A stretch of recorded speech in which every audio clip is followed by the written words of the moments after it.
Hi everyone, it's Margaret here with 60andMe, and thank you so much for being here today. We are a community of women who are over 60 and trying to make the most of this incredible time in our lives. We are enabled by so many great technologies, but they can be a double-edged sword. And I have someone here tonight to help us kind of wade through the conversation about online security. I'd like you to meet Paul Bischoff. Paul Bischoff is a consumer privacy expert. He is an editor of Comparatech.com, and he's had a lot of experience. He works in a senior home as a volunteer teaching tech literacy classes. So he knows the kinds of things that seniors are facing in this online world of consumer security. He's been cited as an expert by the BBC, The Guardian, Wired, Forbes. This man knows his stuff, and I'm so happy to have you here with us, Paul. Welcome. Thanks for having me. It is such a pleasure. Thank you.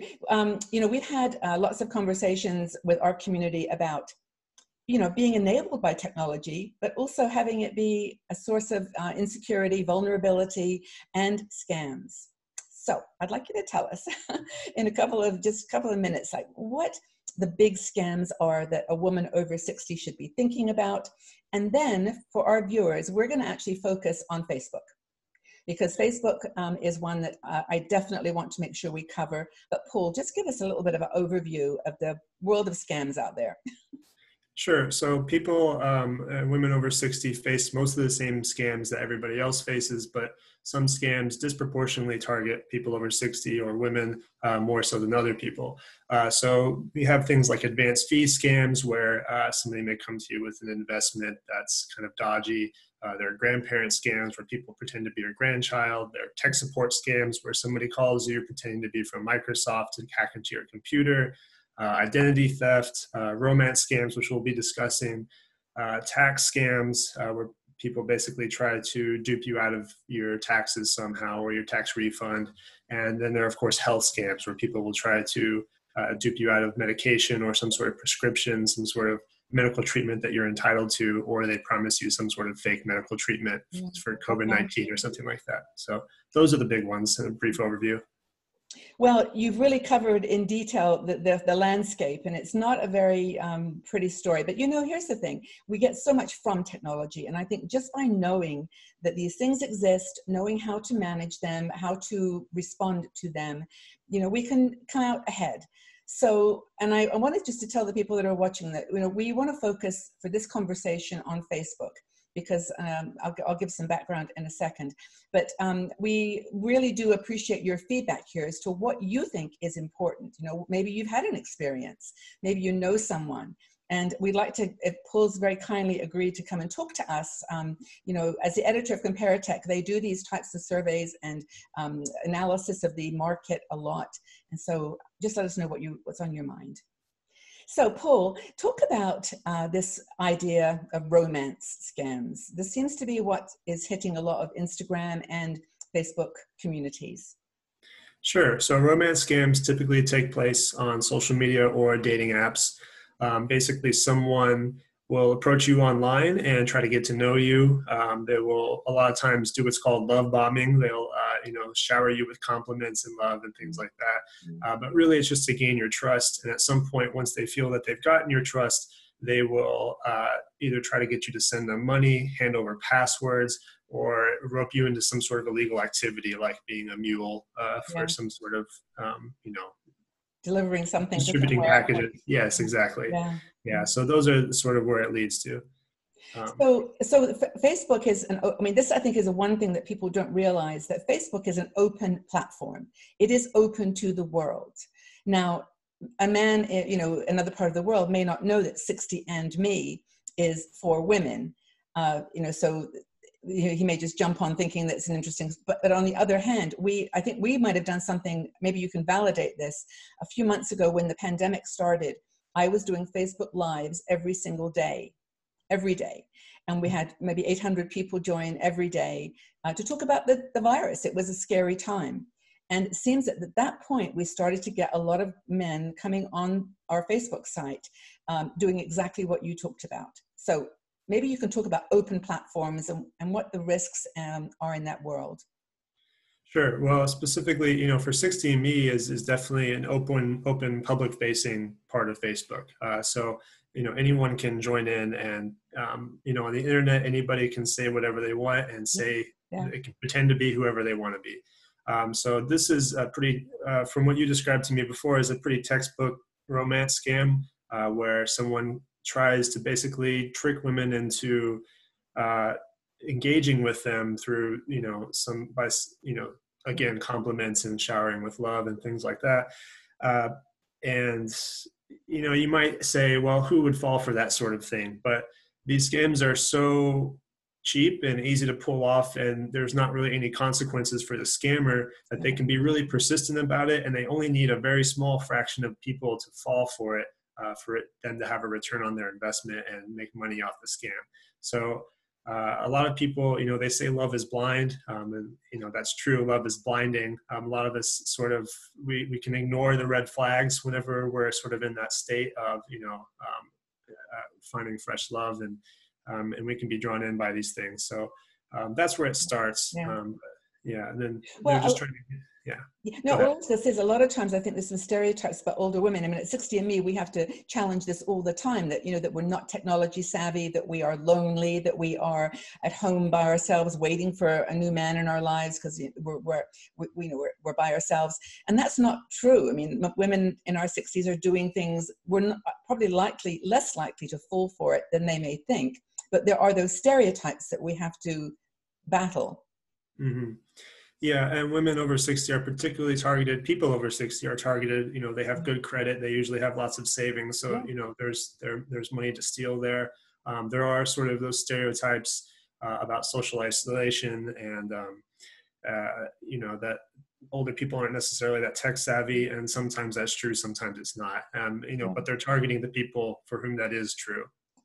Yeah, so Paul, I think the challenge we've got here now is we block people every day. I mean, we have a process of blocking and banning. We go in and make sure that there's, the comments. One thing I was going to ask you, though, that really puzzles me is a lot of times these guys will leave the same message on 10 different women's pages. Are they just copying and pasting, or are they using a tool or some kind of an app that automatically, they're the same words, the same heart symbols or whatever?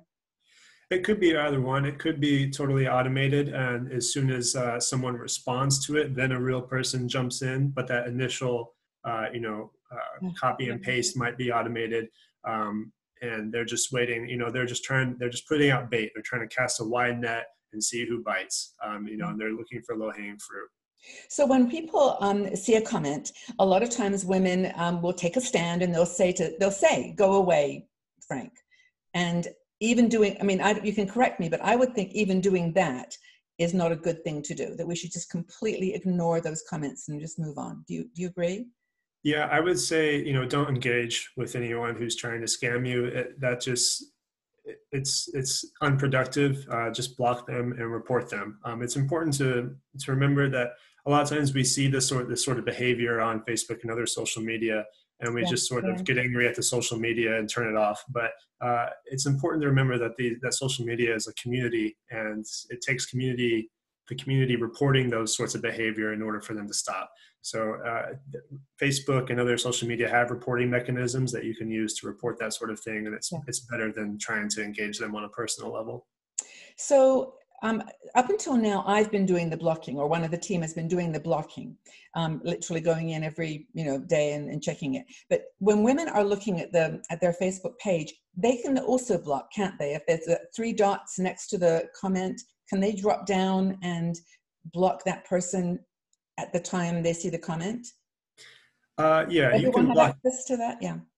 Yeah, you can block anybody on Facebook and report any user from, just by, usually there's a drop down next to their name with comments specifically. I'm not exactly sure how it works, but it's not particularly difficult to do. Yeah. I don't know whether you're going to show your screen, I know, on Facebook, to show some of the things that you can do. I'm talking to the community. I'm looking at the poll, but I'm talking to you guys. Things you can do on your Facebook settings that can help us in some areas. But can you show your screen so we can see those three dots? Could you see a comment, or should I go on to 60andMe? And basically next to the comment, there's 3 dots. You click on that and it says delete, hide, and then there's one at the bottom that says report. And then when you, go ahead.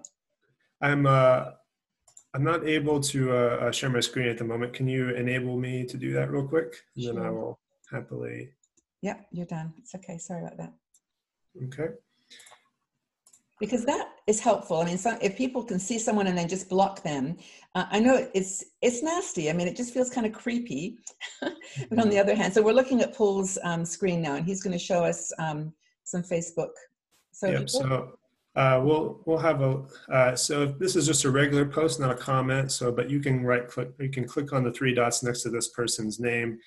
You can unfollow them if you just want to stop seeing their post, but you don't necessarily want to block them. You can report them here. That's the one. That's the one that you press on. Report support, I think. That's what I've been doing anyway. And then when you click on that, it comes up and says ban them. Yeah. So you can click on that. You can choose why you reported them. And then I'm not going to report this person, but. yeah, exactly. And if you just press harassment, for example, which is generic, then you just press block. So then that's one way. So, and then if there's a comment, you can go down to the three dots next to the comment, and you can report here as well, give feedback, report, hide comment.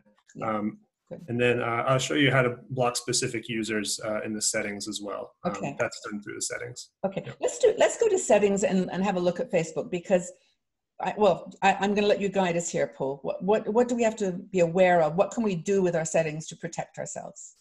Sure. So I'll walk you through this, bearing in mind that if you're on mobile, on a smartphone using the Facebook app, this process will be slightly different, but the settings are all there and worded the same way. So on the desktop computer, you're going to click this triangle up here for a drop-down menu and go to Settings and Privacy.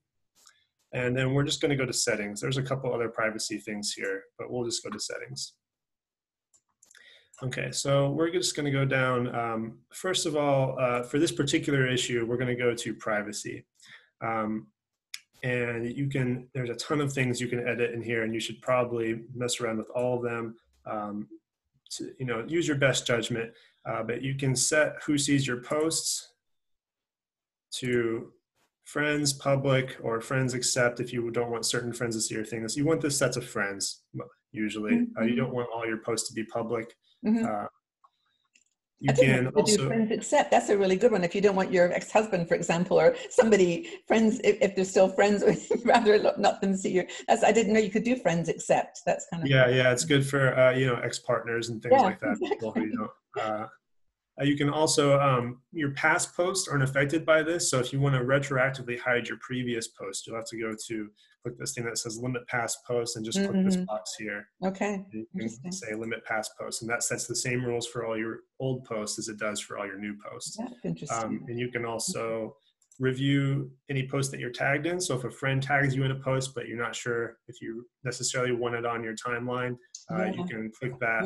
I'll go back here. Okay. And then there'll be a list of things that people have tagged you in, and you can say, yes, I want this on my timeline. No, I don't want this on my timeline.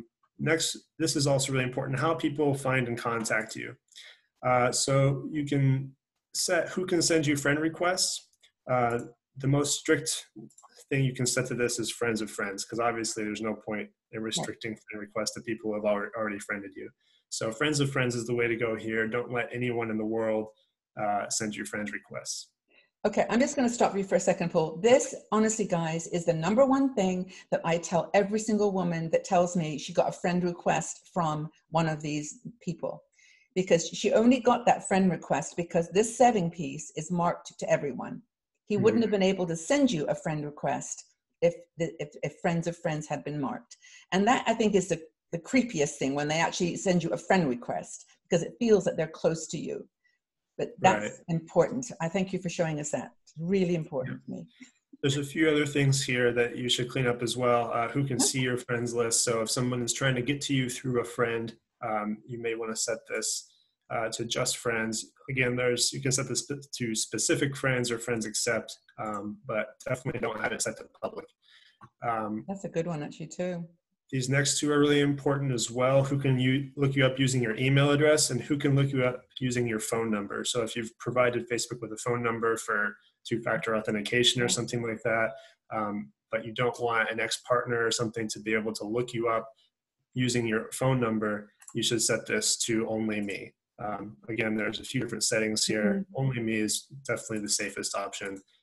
Really, I mean, who finds somebody by their phone number on Facebook anyway? I don't know anybody who does that. Well, but email, they might find your email. You might inadvertently have put that in, you know, if you're answering on a 60ME post, you know, oh, there's a woman that, you know, send me an email and I'll, you know, we can connect. That's a good thing. But then if you leave that email there, someone can find you from that way. So right. And this is just how people look you up. If you're messaging somebody directly, you can always send them your email address, and rather than having everyone be able to search you by your email address. And then the last one that's also important is whether people can find your Facebook profile through a search engine. So if somebody searches you on Google, searches your name, does a link to your Facebook profile show up? This is a really easy way for scammers to find people. So I would say definitely set that to no. And you basically just uncheck this box. Yeah, okay. Wow. Okay. So I'm going to ask you to just go over those one more time. Not the drop downs and but just what the answer should be. Sure. So who can see your future posts, friends? You want to be able to review all. This is really just leading to another thing so you can check activity. You want to limit the posts for posts you share with friends or public. You want to go into here and say limit past posts. Who can see your friend requests, friends of friends? Who can see your friends list, friends? Who can look you up using your email address and phone number? Both are set to only me. And do you want search engines to be able to link to your profile? No. Okay. Wow. I mean, that to me is like everybody should go right now to their Facebook page to go to privacy or to settings and then to privacy and do those things. I think that will, I mean, it doesn't stop the harassment that you get from having those comments on Facebook, but at least it protects you from personal, you know, approach. Right. Yeah. I can continue going through some more Facebook settings if you like. They're a little bit less relevant to the specific topic that you're talking about, but just general security, privacy settings if you like. Please. Sure. Yep. So one of the kind of frustrations that people have with Facebook is they kind of spread out all these settings in a bunch of different menus. So next we'll go here to security. And there's a lot of things you can do in here. We're going to skip over some of this and skip down to two-factor authentication. This is really useful for protecting your account if your password or something gets leaked. What this does is whenever you log into Facebook from a device that you haven't logged into it from before, or if you haven't logged into that device in the past couple of months, it will require you to add a second form of authentication on top of your password. So instead of just your password, it'll also ask you to send a one-time password that will be sent either to your phone or to your email address or to an Authenticator app. So this is definitely useful to turn on. You can click on this. And the easiest thing to do is text message. It's not the most secure way. Authenticator apps, that's a bit beyond the scope of this, but basically you want to turn this on because it makes it much more difficult for anyone to hack your Facebook account. Okay. And that's important. Yeah, that's important because a lot of times scams won't come from people you don't know. A lot of times someone gets their Facebook account hacked, then the hacker will go into that Facebook account and then start messaging all of that person's friends. And it just leads down a chain of hacked accounts. They're just trying to hack all the accounts that they can and spread spam and scams and things like that. So a lot of times I've seen people get messages from their friends who are like, hey, I really need you to do this. Click on this link or whatever. And you don't realize that that friend's account has been hacked. So you click on the link and you fall for the scam. So it's really important to protect your account, not just for yourself, but for your other friends on Facebook. Yeah, that happened to me actually just recently. A friend of mine said, hey, Margaret, check out this really cool video. I think you'll love it. And I went back and on Messenger privately and said, do you really think I'm going to click on a video? You know, she goes, oh my God, no, I've been hacked. And it's like, that's another thing. Don't ever click on anything that you don't know. Right. Check this out with emails or check this out videos. Yeah, if anyone ever sends you an unsolicited link, you should immediately be suspicious and don't click on it. You should take some steps to verify whether that link is legitimate and whether the person sending it is who they say they are. it can be really easy to overlook that sort of thing. So we're not going to go into the rest of this right now. We will drop into timeline and tagging here on the left. Yeah. So this is basically who can post on your timeline, who can see what others post on your timeline. So these are also privacy settings, but they're not under the privacy tab. And this is one of kind of my hangups with Facebook, because they spread this out to make it harder to deal with. But that's important. You'll want these things to be set to friends. Again, you can also set them to only me, which is fine. But a lot of times you want people to be able to post on your timeline. If you want happy birthday messages, you need to leave it at that. Yeah. I should actually turn this one off.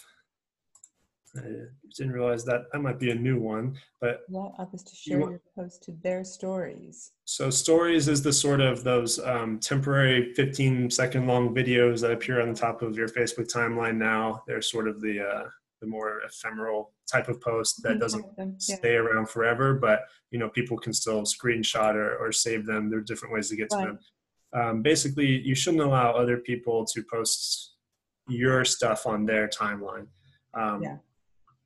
You can also hide comments containing certain words from your timeline. So if you're not into vulgarity or specific types of topics, you can hide comments. You want to be able to limit who tags you in posts. So when you get tagged in a post, basically a link shows up in that post to your profile. If you don't want that to be able to happen, then you want to set this to friends or only me, or specific friends or something like that. Definitely not friends of friends or everyone, because then people will just be tagging you randomly in things that you may not want to be tagged in. If you're tagged in a post, who do you want to add the audience of the post if they can't already see it? That's a little complicated, but basically you just want to set that to friends or only me. This one I really like, review posts that you're tagged in before the post appears on your timeline. So if you're allowing someone to tag you, but maybe they have an embarrassing photo or something of you and they post it online, they tag you in it, you can't stop them from sharing that photo, but you can stop them from linking to your profile through this. So basically what this will do is you'll receive an alert when someone tags you, and you can go and say, yes, I want this on my timeline, or no, I don't want that on my timeline. That's a really good idea. Yeah. So when you went to that party and had too much to dance, you were dancing too much. Yeah. You ended up with a picture you don't want to see the world to see. So you want that enabled. This is good. Yeah. Yep. And you can review what other people see on your timeline. This actually is just a way to see what other people see to see how your Facebook profile looks to other people. Appears to others, yeah. Well, yes. So how do you do that? This is actually interesting. I've never been to this page before, and I've always wondered what people see when they check your, because some people have a lot showing, like their preferences, their books, their favorite movies, and then others don't.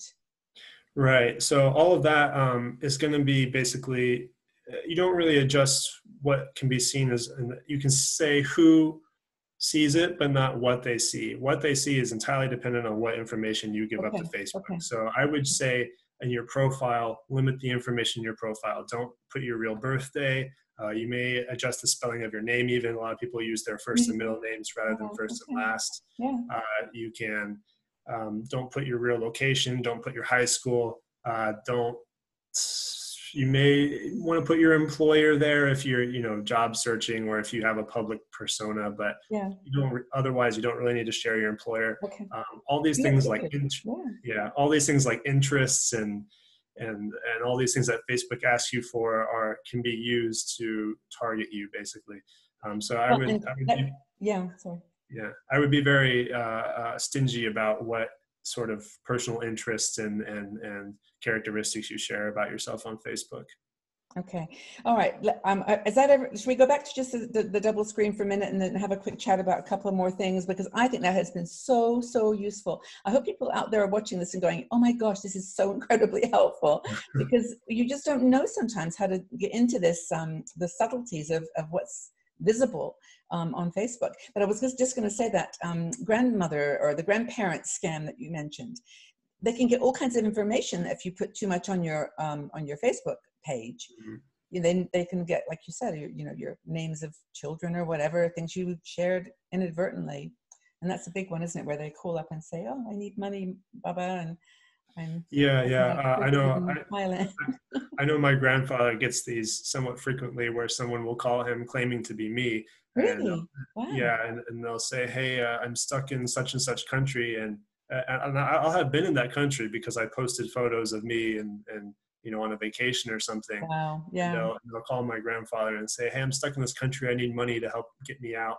A lot of times they'll ask for bail money or something. But Wow. Yeah. and yeah, and they trick a lot of people like that. So you have to be really careful. I would say the number one thing to look out for in any scam is someone that's trying to rush you into a decision. So if you feel they will try to instill a sense of urgency in you, Right. because if you're trying to make a Right. decision quickly on the spot, you're more likely to make mistakes and not think things through. So if you feel rushed to make a decision, especially anything that requires money, you should stop and take a breath and think things through, and definitely consider the possibility that this is a scam. Yeah, well, and that's another thing that you've mentioned there that's so powerful for our older generation. That is, a lot of women and men too don't have anybody to call and say, "Hey," or they'd be too afraid to call and say, "Hey, I just got a call from your son, and he says blah blah blah." They would just just not have that ability to reach out. They live a more sort of insular life, and also they wouldn't admit that they got scammed. Mhm. Which just makes it even worse. Don't you think that's part of the challenge too? Yeah, we actually did a study not fairly recently that showed, elder fraud is underreported by a factor of about 1 in 23 cases. Wow, So really? it's insane how Right. much Yeah. people target the elderly and scam them, and just so much of it goes unreported because people don't have anyone to Yeah. talk with about, or they don't have anybody. Prior to being scammed or even after they're scammed, they don't like Yeah. to admit that they've been scammed. So, Well, uh, look, this is so powerful stuff. I mean, I really am happy. By the way, Paul wrote an article that was on 60andMe about elderly scams, and it's just amazing. I mean, it's such a detailed article. It goes into all kinds of detail about those scams you mentioned earlier: tax fraud, identity theft, grandparenting scams, all those. But we wanted to focus on Facebook this time because it is something that's in front of us, and it's on all open platforms: Instagram, Facebook. And hopefully it's been of help. If you've got any questions for Paul, please leave them in the comment section below. We are going to invite him back to talk about other elderly scams, things that are affecting our age group more than others. But as you said earlier, we're open to all scams. But let us know, and I'll have Paul come back on, and we'll talk specifically about that one, and then have a couple of conversations, that focus on it. So any last words, things that women should do, 3 things they should do to protect themselves? sure. 3 things. I'd say go on to Facebook and tighten up those privacy settings. Provide minimal or even false information on your Facebook profile to sort of lead scammers astray. And we'll say, what's another one? Report abuse. It's important to report abusers of the platform, to get them off of there and to track them down, and to hopefully stop them from targeting other people. Yeah, no, I really want Facebook to step up to this too, because I think they have, they've got this Facebook Live platform, which is such an open platform, and it's really, I think, partly their responsibility too to step up here. I know that one thing I have found is that you can actually block these people, but you can't delete their comments. So if they've made comments, for going back months, you have to just keep living with that until they go away. But you can't. They say that it comes up as a mistake, saying we cannot do that at the moment. Facebook doesn't allow you to delete their comments. So just have to, honestly, guys. I know it's awful, but just walk past them. Just scroll on by, ignore them, report them if you have that ability.